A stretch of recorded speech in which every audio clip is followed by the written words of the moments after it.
வணக்கம்க்கா. வணக்கம் தம்பி. அப்புறம்க்கா எப்படி இருக்க? பார்த்து ரொம்ப நாள் ஆச்சு. ஆமா, நீ என்னப்பா கடை பக்கமே வரல? 10 நாள் கிட்டத்தட்ட எங்க போன? ஆமாக்கா, ஒரு வேலை விஷயமா போயிருந்தேன். ஆனா கமெண்ட்ஸ்ல ரொம்ப தெரியுறாங்கக்கானே. எனக்கு ரொம்ப பெருமையா இருந்துச்சு. அதெல்லாம் ஒண்ணும் இல்ல. ஆ, என்கிட்ட திட்டு வாங்குவீல, அதனால எங்கக்கா அவனை காணோம் அப்படின்னு கேட்டாங்க. அவ்வளவுதான், வேற ஒண்ணும் இல்ல. சரி நீ அதெல்லாம் ஒரே விடு. பறக்காத. நான் ஒரு முக்கியமான செய்தி கொண்டு வந்திருக்கேன். என்னது? இந்த தாவேக்கா தலைவர் விஜய் இருக்காருல்ல, ஆமா. அவர் உங்களோட அமைச்சர் ஒருத்தரை உங்க கட்சியை விட்டு நீக்குங்கன்னு சொல்லியிருக்காரு. நீ உங்க கட்சியை விட்டும் இல்ல, தமிழ்நாட்டை விட்டு நீக்குங்கன்ற மாதிரி சொல்லியிருக்காரு. எந்த அமைச்சரப்பா? அக்கா, உங்க கே நேரு இருக்காருல்ல, ஆமா. அவர் ஊழல் நிறைய பண்றாராம். சோ அதனால ஊழல் பண்ற திமுக அரசு தமிழ்நாட்டுல இருக்க கூடாது, ம். நீக்க வேணும்ன்ற மாதிரிலாம் சொல்லியிருக்காருக்கா விஜய். பாருங்க இவ்வளவு துணிச்சலா சொல்லியிருக்காரு. சரிப்பா. இந்த அவர் ஒரு கார் வாங்கினாரு, அதுக்கு வரி கட்டினாரா? அக்கா, படத்துக்கு ஏதோ இவ்வளவு ஃபைன் கட்டணும்னாங்களே, அதை கட்டினாரா? கட்டுவாருக்கா. அதெல்லாம் கட்டாதவரு, சொந்த காருக்கே வரி கட்டாதவரு ஊழலை பத்தி பேசுறாராமா. பேசுறதுக்கு என்ன தகுதி இருக்குன்னு எங்க ஆளுங்க எல்லாம் கேட்டு கிளி கிளின்னு கிழிச்சு தொங்க விட்டாங்களே, அதை பாத்தியா? சரி அதை விடு. ஊழல் பண்ணாரா பண்ணலையா அவங்க அமைச்சர்? அது வெறும் குற்றச்சாட்டு தான், சரியா? அது என்னமோ நிரூபணம்லாம் எதுவும் ஆகல. நான் கூட தான் உன்ன சொல்லலாம், உனக்கு போயஸ் கார்டர்ல ஒரு வீடு இருக்கு, லட்ச லட்சமா பணம் பதுக்கி வச்சிருக்க அப்படின்னு இஷ்டத்துக்கு என்ன வேணா சொல்லலாம். கேட்கும்போது நல்லாதான் இருக்கு, ஆனா ஒண்ணு இல்லையே. எப்படி இருக்கும்? எங்காச்சும் எங்க கிட்ட மட்டும்தான்ப்பா பணம் இருக்கும். இந்த மாதிரி அண்ணக்காவடி கிட்ட எல்லாம் ஒண்ணும் இருக்காது. சரிக்கா, என்ன ஓபிஎஸ் விலை பேசிட்டீங்களோ? எப்பா, நாங்க எங்க வேலை பேசணும்? என்டிஏ கூட்டணியில வர சேர்த்துக்க மாட்டேன்ட்டாங்க. அங்கிட்டும் இல்லாம இங்கிட்டும் இல்லாம எங்க போவாரு? அதனாலதான் தலைவரே கதின்னு எங்க கிட்ட சரணடைஞ்சிட்டார்ல. அவரு சொல்லியிருக்காரு பாரு, இத்தனை வருஷம் திமுகவோட ஆட்சி அப்பப்போ தமிழ்நாடே தகன்னு மின்னுதுங்க, அடுத்த தேர்தல்லையும் முக ஸ்டாலின் தான் ஜெயிப்பாரு, நான் உறுதி அளிக்கிறேன் இருக்காருப்பா. அதுக்குதான்க்கா அதிமுகவோட தீவிர தொண்டர்கள் இருக்காங்கல்ல, அவங்க கண்டனம் தெரிவிச்சிட்டு இருக்காங்க. ஏப்பா 2 வாட்டி முதலமைச்சர் சீட்ல உட்கார வச்சு அழகு பார்த்தவங்க இங்கெல்லாம் விட்டுட்டு கொஞ்சம் சேர்த்துக்கலான்ற ஒரே காரணத்துக்காக அப்படி போய் ஆப்போசிட் கட்சிக்காரங்க போய் இப்படி சொம்பு ஊதலாமான்ற மாதிரிலாம் கேட்டுட்டு இருக்காங்க. அதுக்கு என்ன பண்றது? அவரு பொழப்ப பாக்கணும்ல. எத்தனை நாளைக்கு தான் சொந்த கட்சின்னு சும்மா சுத்திட்டு இருப்பாரு? எப்படியும் திமுகக்கு ஆதரவுன்னு இருக்காரு, ஒரு சீட்டை வாங்கி அப்படியே அடுத்து எம்எல்ஏ ஆயிடுவாருப்பா. சரி அதை விடுக்கா. தாவேக்கா இருக்குல்ல, அதோட விருப்ப மனு தாக்கல் இன்னைக்குதான் லாஸ்ட் டேட்.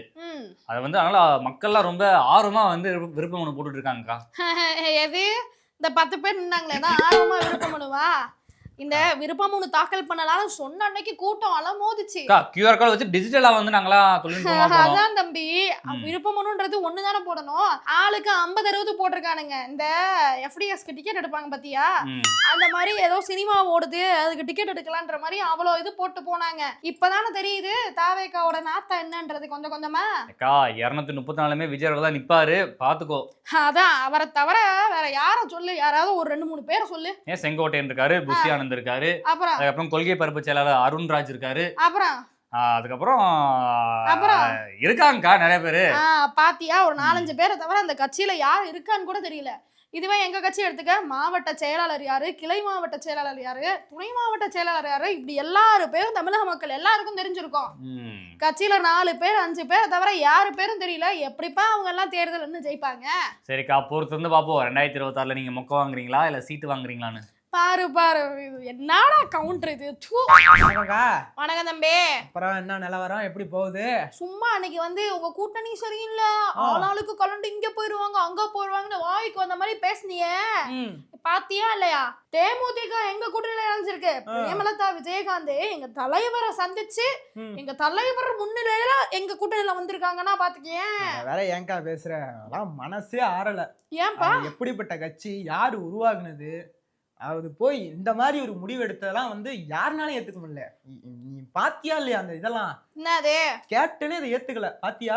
கேப்டன் உங்ககிட்ட சொன்னாராப்பா இந்த கூட்டணி போனது பிடிக்கலன்னு? அந்த அறிகுறி நடந்துச்சு, பாத்தியா இல்லையா? நேத்து கிட்டத்தட்ட போன டிசம்பர்ல தான் கேப்டனோட நினைவு நாள் வந்துச்சு. நினைவு நாள்ல இருந்து அவரோட கொடிக்கம்பத்துல கொடி அரைக்கம்பத்துல தான் பறந்துச்சு. நேத்து திமுக அந்த கூட்டணியை அறிவிச்சதுக்கு அப்புறமா போய் கொடி ஏத்துனாங்க. கொடி ஏத்தினப்ப அரை கம்பத்துல போகும்போதே அந்த கொடி கீழே வந்துருச்சு. எப்பா, அந்த கொடியில பூவெல்லாம் வச்சு ஏத்திருக்காங்க, வெயிட் தாங்க முடியாம உளுந்திருக்கு. நீ என்னப்பா மொட்டை தலைக்கு முழங்காலுக்கு முடிச்சு போட்டுட்டு இருக்க? இதுக்கு முன்னாடி ஏத்தினப்பெல்லாம் இப்படி வந்துச்சா? நேத்து உளுந்திருக்கு. அதனால இத கேப்டனே ஏத்துக்கல, கேப்டனே மன்னிக்கல உங்களை அப்படின்னு சொல்லி வைரல் ஆயிட்டு இருக்கு. சோசியல் மீடியா ஃபுல்லா இந்த நியூஸ் தான், பாத்தியா இல்லையா? அதெல்லாம் சரி, அதுக்கு என்ன பண்றது? நீ இப்படி சொல்ற, ஆனா இதே திமுக உங்க கட்சி தான் என்ன பண்ணாங்க?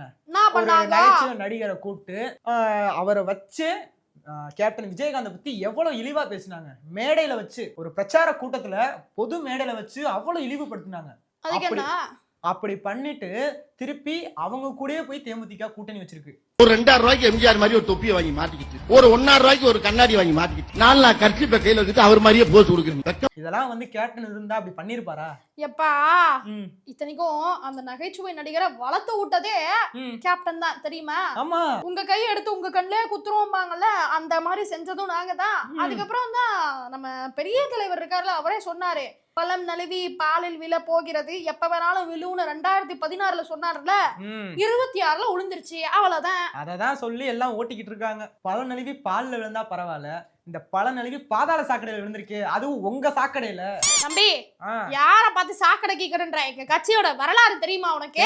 திருட்டு ரயில்ல ஏறி வந்து ஆட்சியை பிடிச்சது. என்ன சும்மா சும்மா திருட்டு ரயில்னு பேசிட்டு இருக்காது, ஏதோ ஒரு காலத்துல நடந்தது. இன்னைக்கு பாத்தில அதான் தமிழ்நாடுல இருக்க நம்பர் 1 பணக்காரங்க லிஸ்ட்ல எங்க பேர் இருக்குப்பா, எங்க தலைவரோட பேர் இருக்குப்பா. வரலன்னா ஆச்சரியம் என்னப்பா? ஆமா, அது எப்படி ட்ரெயினுக்கு டிக்கெட் எடுக்காம திருட்டு ரயில்ல ஏறி வந்து இப்ப தமிழ்நாட்டு பணக்காரங்களே ஆளா இருக்கீங்களே, எப்படி அதெல்லாம் ஒரு டேலண்ட் தம்பி. அதெல்லாம் உங்ககிட்ட சொல்லிட்டா நீங்களும் பணக்காரங்க, நாளைக்கு யாரு பிச்சைக்காரங்களா இருக்குது. அதனால அதெல்லாம் நீங்க தெரியாத வரைக்கும் தான் உங்களுக்கு நல்லது, சரியா? சரி, இதாவது பரவாயில்ல. உங்க கூட்டணி கட்சிக்காரு தாவேகாவையும் அந்த கிளி கிழிச்சிட்டு இருக்காரு. என்ன ஆச்சு? ஆமா, தாவேகா சொன்னாங்களே ஆட்சியிலையும் பங்கு தரோம் அதிகாரத்திலையும் பங்கு தரோம்னு, அப்படின்னு விசில் அடிச்சு திருமா கட்சியை கூப்பிட்டாங்களாம். நீங்க எங்க கூட கூட்டணி வந்துருங்க, ஆட்சியில பங்கு அதிகாரத்துல பங்கு தரோம்னு. அதுக்கு இவரு சொல்லியிருக்காரு, எங்க ஆட்சியிலும் பங்கு அதிகாரத்திலும் பங்கு நாங்களே உருவாக்கிப்போம், உங்ககிட்ட வரணும்னு அவசியம் இல்லைன்னு. ஏன் இப்படி பேசியிருக்காரு? விசில் அடிச்சு கூப்பிட்டாங்க, நாங்க ரெடி, எதுக்கு ஆட்சியிலும் பங்கு அதிகாரத்திலும் பங்கு. நாங்க சொன்னோம் எங்களாலே அதை உருவாக்கி கொள்ள முடியும், அதற்கான காலம் கனியும். ஆமா தம்பி, அவர் நினைச்சா அவராலே உருவாக்க முடியும்னு நம்பிட்டு இருக்காரு. ஆனா 2 சீட்டுக்கோ 3 சீட்டுக்கோ எங்க கூட தானே கூட்டணியில இருக்காரு. அதுதான் யாரா இருந்தாலும் தம்பி ஜெயிக்கிற பக்கம் தான் நிக்கணும்னு ஆசைப்படுவாங்க. இப்ப தாவேகா விசிகேக்கு 50 சீட்டே கொடுக்கட்டுமே, ஒரு சீட்டு ஜெயிப்பாங்களா? ஆனா நாங்க 3 சீட்டு 4 சீட்டு கொடுத்தாலும் எல்லா சீட்டும் ஜெயிப்போம் தம்பி. அதுதான், ஜெயிக்கிற பக்கம் நிக்கிறது நியாயம். ஆனா ஏன் உங்க பக்கம் நிக்கிறாரு? நீங்க ஜெயிக்க மாட்டீங்களே. ஜெயிக்க போறது இந்த இந்தியா கூட்டணி தான், தெரியும்ல? அப்படிதான் தம்பி, நீ வேணா பாரு, அங்க வலுவாகிட்டே இருக்கு. நீ பகல் கனவு கண்டுட்டு இருக்க. நீ போ அடுத்து எந்தெந்த கட்சி எங்க கூட சேருதுன்றதா போறது இருந்து பாரு. எந்த கட்சி சேர்ந்தா நீங்க ஜெயிக்க மாட்டீங்க. போடா, நாங்க பாத்துக்குறோம். வணக்கம்க்கா. வணக்கம்மா. ஒன்னு சொல்லிட்டே இருப்பாரு உங்க தலைவர், காவல்துறை எங்களுடைய கட்டுப்பாட்டுல இருக்கு, என்னுடைய நேரடி கட்டுப்பாட்டுல இருக்கு அப்படின்னு சொல்லிட்டு. ஆமா, அதுக்கு என்ன? இப்ப திருச்சியில இந்த தில்லை நகர் இருக்கு பாரு, ஆமா, ஒரு 2 பசங்க ரோட கிராஸ் பண்ண முயற்சி பண்ணிருக்காங்க. கிராஸ் பண்ண முயற்சி பண்ணும்போது அவர் குறுக்கால வந்துட்டாரு. நீ எப்படா நான் வரும்போது கிராஸ் பண்ண முடியும் அப்படின்னு சொல்லிட்டு பைக்கை நிறுத்தி அவங்க 2 பேரையும் கூப்பிட்டு எல்லாரும் பாக்குற மாதிரி அடிச்சிருக்காரு. எம்மா, அவர் நிறுத்தலைன்னா அந்த மாணவர்களோட உயிருக்கே ஆபத்தா இருக்கும்ல. அது மாதிரிதான் இந்த மாதிரி கிறுக்குத்தனமா ரோட கிராஸ் பண்ணாதீங்கடா, ஒழுக்கமா கிராஸ் பண்ணுங்கன்னு சொல்லி அடிச்சிருக்காரு. அவரோட பையனா இருந்தா அடிச்சிருப்பார்ல, அந்த மாதிரிதான் எல்லாரையும் அவங்க பசங்களா நினைச்சு காவல்துறை வளர்க்குறாங்கம்மா. அதாவது காவல் அதிகாரியா இருந்தாலும் அமைச்சராகவே இருந்தாலும் சக மாணவர்களை சக நண்பர்களை அடிக்கிறதுக்கு யாருக்குமே உரிமை இல்லைக்கா. அதுவும் கிராஸ் பண்ண போறது தடுமாற்றமாயிருக்கு அப்படின்றப்போ வாயால சொல்லலாமே தவிர அதிகாரத்தை கையில் எடுக்கக்கூடாது. இது உங்களுக்கு தெரியாதா? நீங்க என்னம்மா எதுவும் செய்யலைன்னா என்ன இரும்பு கரம் துரு பிடிச்சி போயிடுச்சா? நீங்க அதிகாரத்தை கையில எடுத்தா என்ன, அதிகாரத்தை கையில எடுத்து துஷ்பிரயோகம் பண்றீங்களான்றீங்க, வேற என்னதாம்மா செய்ய முடியும்? இது வரைக்கும் காவல் அதிகாரிகள் என்னென்ன பண்ணாங்கன்னு எல்லாருக்குமே நல்லாவே தெரியும்க்கா.